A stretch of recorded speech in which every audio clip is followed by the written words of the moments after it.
Alors déjà, expérimenter sépia, on a répondu à la question. Mais alors expérimenter du chlorure de sodium, le bête sel de table, ça, il fallait quand même oser le faire. Vous remarquerez que, en fait, tout ce que nous absorbons de manière habituelle peut devenir un médicament. Et je pense, à cause de ça, qu'on devrait réfléchir à plus d'une fois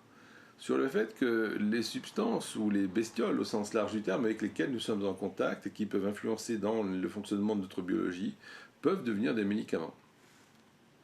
C'est quelque chose qu'il faut vraiment comprendre, c'est quelque chose qu'il faut avoir en tête, c'est-à-dire que vous pouvez très bien vous dire que on peut avoir besoin de natrium muriaticum parce que pendant des générations, on a bouffé du sel et qu'on s'est sensibilisé au natrium muriaticum.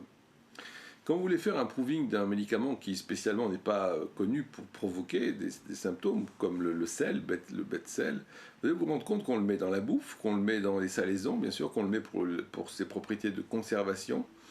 Vous pourrez d'ailleurs faire un parallèle amusant, là encore, c'est une pareidolie presque, avec cette notion de je conserve la haine, je conserve la rancœur,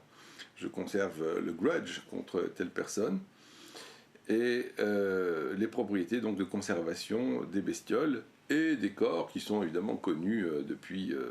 des millénaires, puisque c'est comme ça qu'on prépare une bonne petite momie, en la faisant tremper dans du sel, qu'on appelle le natron, qui doit être un mélange de bicarbonate, de sel de mer, etc., pour dessécher le corps et empêcher sa putréfaction. Et donc vous êtes en train de dire que pourquoi le natrum, comme ça, a été indiqué pour en faire un médicament, si vous ne répondez pas immédiatement à la pathogénésie, pour vous sensibiliser, eh bien, on va vous faire bouffer du sel. Et là, vous allez voir derrière cette quantité pondérale, vous allez commencer à développer les symptômes dynamiques. À cause de ça, je pense qu'il faut vraiment arriver à réfléchir pour se demander si c'est un cas particulier ou si, par ce cas particulier, on ne peut pas généraliser et y voir un principe général. Et pour ce que j'ai abordé comme légère discussion dans le cours précédent, en ce qui concerne les miasmes, vous pouvez vous demander si ce qu'on appelle l'absor n'est pas lié finalement à des résidus d'infestation parasitaire qui sont évidemment l'apanage des très hauts niveaux de santé, tels qu'on peut s'attendre à les trouver chez nos ancêtres il y a quelques siècles, et de vous dire si le frotti-frotta que va faire l'insecte de la gale ou n'importe quel autre insecte va pouvoir éventuellement aboutir, in fine, à l'inoculation d'une contamination sur un plan miasmatique, sur un plan dynamique.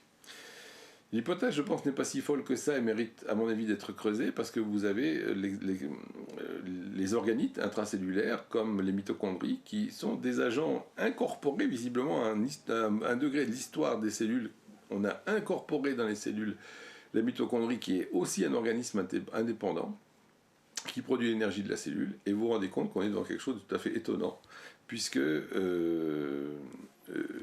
ce qui est vrai ici à ce niveau-là intracellulaire risque aussi d'être vrai pour véhiculer toutes ces traces énergétiques de contamination qui ont eu lieu, de bestioles qui nous ont infectés depuis des millénaires et des millénaires, et comme le dit très joliment Hahnemann, depuis des millions de générations.